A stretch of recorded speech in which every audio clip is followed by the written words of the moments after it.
Assalamualaikum warahmatullahi wabarakatuh. Salam sejahtera bagi kita semua. Yang saya hormati Ibu Francisca Uli Marsinta, Sarjana Sosial Magister Hukum. Marilah kita panjatkan puji dan syukur atas kehadirat Allah Subhanahu wa taala. Berkat rahmat dan hidayahnya lah kita dapat berkumpul di forum belajar untuk mencari ilmu dan kebenaran. Nah, sebelum kita lanjut presentasi selanjutnya, ada baiknya saya memperkenalkan diri terlebih dahulu. Saya Anissa Putra Oktaria sebagai moderator. Adapun rekan-rekan saya pada kelompok 1 yaitu Auliana, Bintang, Dewi Ayu Lestari, Fatima Hanuna, Helen Arta Miranda, Indah Suci Maharani, Julia Citra Dewi, Lisa Novita, Melinda Zahra, M. Akbar Ferdianto, serta Nabila Nurfairus. Pada materi kali ini yang telah kami buat makalah pada minggu lalu, yaitu di sini ada 4 poin, di mana poin itu terdiri dari 1. Etika Pancasila, kedua, kode etik akuntansi, ketiga, etika profesi akuntansi, dan yang terakhir 4. Kaitan kode etik dan etika profesi akuntan keuangan dengan etika Pancasila. Penjelasan materi pertama yaitu saya akan menjelaskannya sendiri. Apa itu etika? Jadi etika itu dari bahasa Yunani yaitu atau ethos, artinya itu kesusilaan atau adat. Nah, di bahasa Arab etika itu berasal dari kata jamak yaitu huluk, yaitu artinya tingkah laku atau tabiat. Nah, etika juga membahas tentang suatu ilmu, mengapa kita mengikuti suatu ajaran moral tertentu. Contohnya, mengambil sikap tanggung jawab berhadapan dengan berbagai ajaran moral. Dan juga selain itu etika dibagi menjadi 2 kelompok, yaitu pertamanya etika umum dan yang kedua itu etika khusus. Nah, apa itu etika umum? Jadi etika umum itu membahas tentang prinsip-prinsip yang berlaku bagi setiap tindakan manusia tentunya. Nah, secara etika khusus yaitu dibagi menjadi 2 lagi spesifik, yaitu etika individual serta etika sosial. Nah, etika individual itu yaitu tentang kewajiban tindakan manusia terhadap diri sendiri, sedangkan etika sosial yaitu tentang kewajiban manusia terhadap manusia lain. Pembahasan selanjutnya yaitu akan dibahas dengan Aulia. Kepada Aulia saya persilahkan. Terima kasih kepada Saudari Anissa. Baiklah, selanjutnya saya Auliana akan menjelaskan secara singkat mengenai etika Pancasila. Apa sih pengertian etika Pancasila itu? Jadi, etika Pancasila adalah etika yang mendasarkan penilaian baik dan buruk pada nilai-nilai Pancasila. Adapun nilai-nilai Pancasila terdiri dari nilai ketuhanan, nilai kemanusiaan, nilai persatuan, nilai kerakyatan, dan nilai keadilan. Lalu, bagaimanakah suatu perbuatan dapat dikatakan baik? Nah, suatu perbuatan dapat dikatakan baik apabila perbuatan tersebut tidak bertentangan kepada kelima nilai-nilai Pancasila tersebut. Tidak hanya itu, suatu perbuatan dapat dikatakan baik juga jika perbuatan tersebut menjunjung tinggi dan sesuai dengan nilai-nilai Pancasila. Baiklah, materi selanjutnya akan disampaikan oleh rekan saya, Bintang. Terima kasih kepada Saudari Auliana. Di sini saya akan melanjutkan pemaparan materi berikutnya, yaitu mengenai etika dalam kehidupan berbangsa dan bernegara berdasarkan Pancasila. Di sini terdapat 3 tujuan.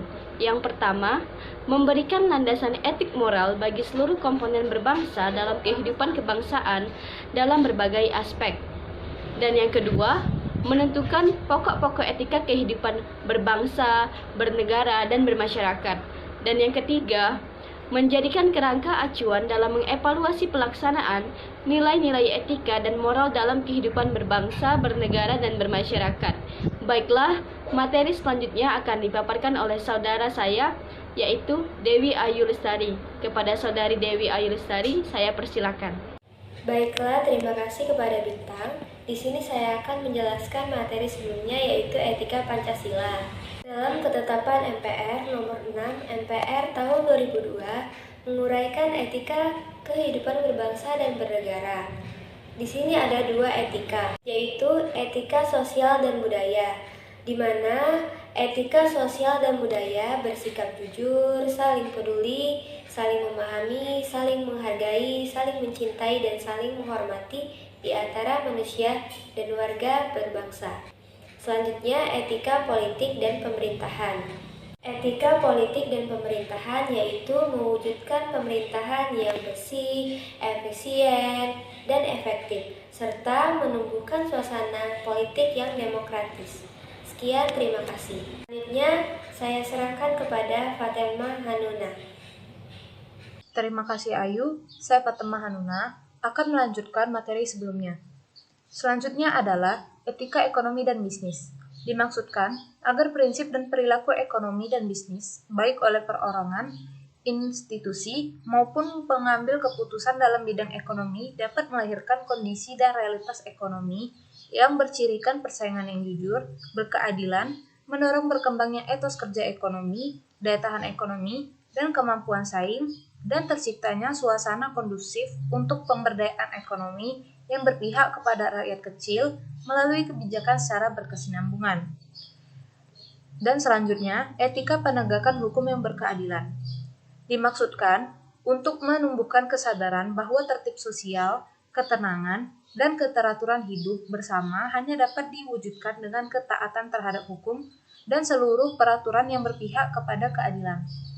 Terima kasih. Untuk materi selanjutnya akan dilanjutkan rekan saya Helen Arta Miranda. Kepada Helen saya persilahkan. Terima kasih kepada rekan saya Fatemah Hanuna.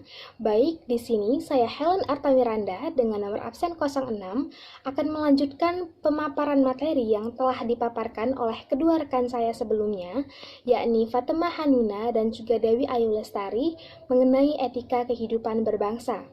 Jika tadi kedua teman saya telah memaparkan tentang etika sosial dan budaya, etika politik dan pemerintahan, etika ekonomi dan bisnis, juga etika penegakan hukum yang berkeadilan, maka di sini saya akan membahas tentang etika keilmuan dan juga etika lingkungan. Etika yang pertama yakni etika keilmuan.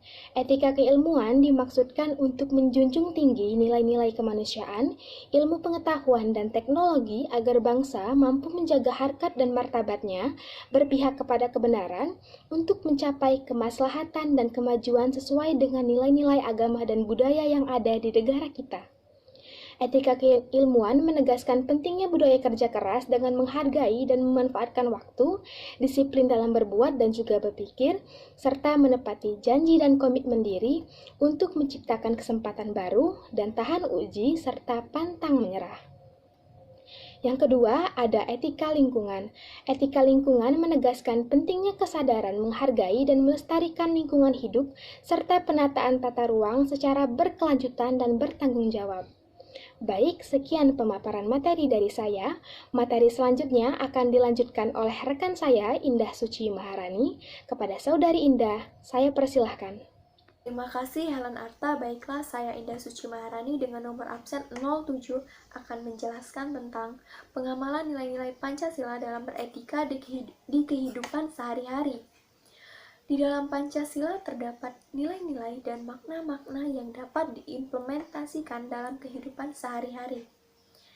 Dapat kita lihat pada sila yang pertama memiliki makna yakni negara melindungi setiap pemeluk agama yang tentu saja agama diakui di negara Indonesia untuk menjalankan ibadah sesuai dengan ajaran agamanya, tanpa ada paksaan dari siapapun untuk memeluk agama, bukan mendirikan suatu agama, tanpa memaksakan suatu agama atau kepercayaannya kepada orang lain, menjamin berkembang dan tumbuh dalam kehidupan beragama, serta bertoleransi dalam beragama. Pada sila kedua memiliki makna yakni setiap warga negara mendapatkan perlakuan yang sama di mata hukum, dikarenakan Indonesia berdasarkan atas negara hukum yang mengakui persamaan derajat, persamaan hak, dan persamaan kewajiban antara sesama manusia. Menempatkan manusia sebagai dengan hakikatnya dengan makhluk Tuhan, menjunjung tinggi nilai kemanusiaan, serta bertingkah laku sesuai dengan adab dan norma yang berlaku di masyarakat. Pada sila ketiga memiliki makna yakni penduduk yang mendiami seluruh pulau yang ada di Indonesia merupakan saudara, tanpa pernah membedakan suku, agama, ras, bahkan adat istiadat ataupun kebudayaan. Penduduk Indonesia adalah satu, yakni satu bangsa Indonesia, cinta terhadap bangsa dan tanah air. Menjaga persatuan dan kesatuan bangsa Indonesia, rela berkorban demi bangsa dan negara, serta menumbuhkan rasa senasib dan sepenanggungan.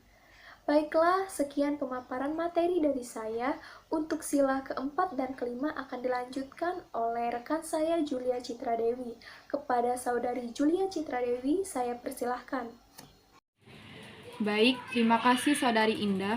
Saya akan melanjutkan materi pengamalan nilai-nilai Pancasila dalam beretika di kehidupan sehari-hari.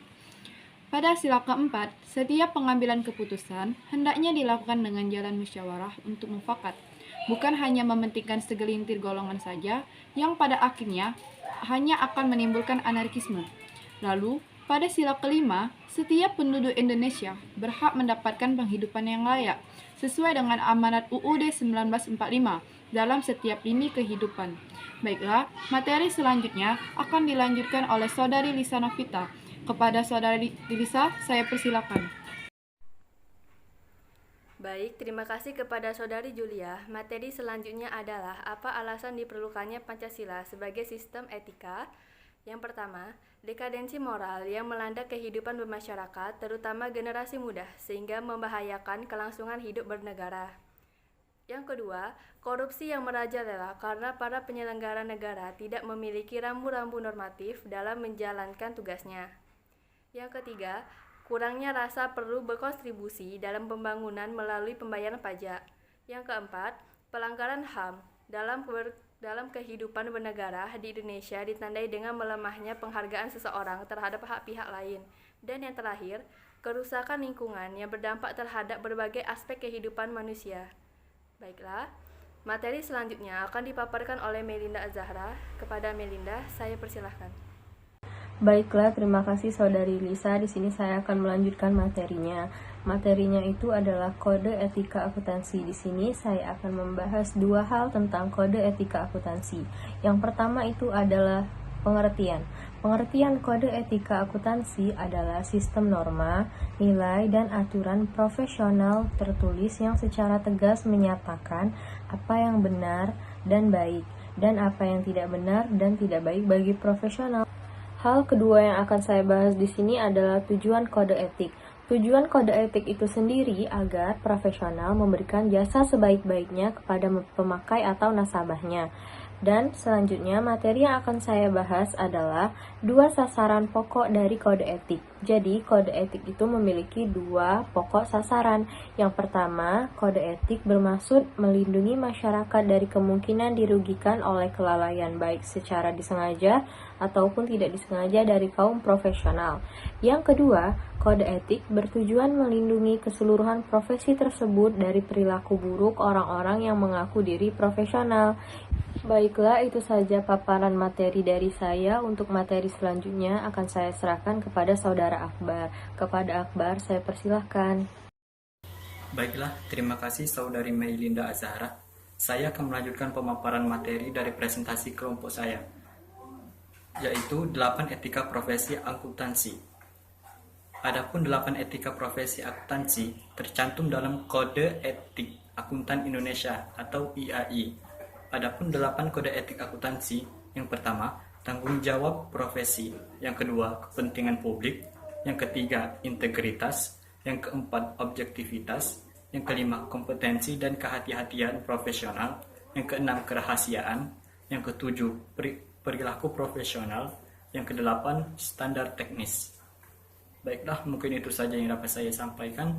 Pemaparan materi selanjutnya akan disampaikan oleh Saudari Nabila Nur Fairuz. Terima kasih. Baiklah, saya Nabila Nur Fairuz akan melanjutkan materi mengenai kaitan kode etik dan etika profesi akuntan keuangan dengan etika Pancasila. Dalam etika profesi, ada kata-kata profesi di mana istilah ini diartikan sebagai pekerjaan yang mengandalkan keterampilan khusus yang tidak didapatkan pada pekerjaan umumnya. Misalnya akuntan keuangan. Nah, perlu diingat bahwa profesi juga memiliki norma-norma yang mengikat yang sering disebut sebagai kode etik profesi. Dengan adanya etika profesi atau kode etik profesi dapat menjunjung tinggi nilai-nilai kejujuran, kesetiaan, tanggung jawab, dan dedikasi. Dalam melaksanakan tugas dan tanggung jawabnya, profesi akuntan keuangan tentunya berpedoman pada kode etik. Ada 6 prinsip dasar etika profesi akuntansi, yaitu tanggung jawab, keadilan, prinsip kompetensi, prinsip perilaku profesional, dan prinsip kerahasiaan. Sebagaimana disebutkan yang tadi, etika ini mengatur bagaimana akuntan melakukan pekerjaannya, karena tanpa kode etik, seorang akuntan dapat segera diberhentikan. Karena dalam profesi akuntansi, skandal yang bertentangan dengan kode etik adalah masalah besar. Itulah sebabnya Ikatan Akuntansi Indonesia atau IAI mengeluarkan kode etik yang harus dipatuhi oleh akuntan. Kemudian, Pancasila sebagai dasar negara merupakan sumber bagi segala tindakan, karena Pancasila memiliki 5 asas yang menjadi pedoman berbangsa dan bernegara di Indonesia. Dengan kata lain, profesi seperti akuntan keuangan harus tetap beretika kepada nasabah atau rekanan berdasarkan etika yang sudah ada di dalam Pancasila. Seperti seorang akuntan keuangan harus yakin dan memiliki komitmen kepada Tuhan untuk mewujudkan perilaku yang sesuai perintahnya. Kemudian, seorang akuntan juga harus menjunjung tinggi martabat dan hak asasinya atau bertindak adil terhadap sesama. Setiap profesi Indonesia haruslah bermanfaat untuk pembangunan dan kesejahteraan rakyat Indonesia. Baiklah, itu saja materi dari saya. Untuk selanjutnya, saya kembalikan kepada moderator. Terima kasih. Baiklah, terima kasih Nabila. Selanjutnya kesimpulan yang dapat kita ambil dari materi presentasi kali ini yaitu etika Pancasila itu menjabarkan tentang sila-sila Pancasila untuk mengatur perilaku kehidupan bermasyarakat, berbangsa, serta bernegara di Indonesia. Nah, kode etik juga merupakan dari etika profesi akuntan yang akan mengatur hubungan antara tenaga profesi dengan nasabah atau rekan. Dengan kata lain, dalam melaksanakan tugas dan tanggung jawab, profesi pedoman pada etika dan etika profesi yang merupakan individualis Pancasilais, yaitu profesi apapun dalam menjalankan tugas dan kewajibannya harus mengimplementasikan kelima sila Pancasila. Baiklah, selanjutnya yaitu sesi tanya jawab. Nah, bagi teman-teman yang ingin bertanya, boleh silakan langsung via WA grup ya. Berakhir sudah presentasi dari kelompok 1. Mohon maaf jika ada tutur kata yang kurang berkenan. Mohon maaf, kepada Allah kami mohon ampun. Terima kasih atas waktunya, perhatiannya. Wabillahi taufik wal hidayah. Wassalamualaikum warahmatullahi wabarakatuh.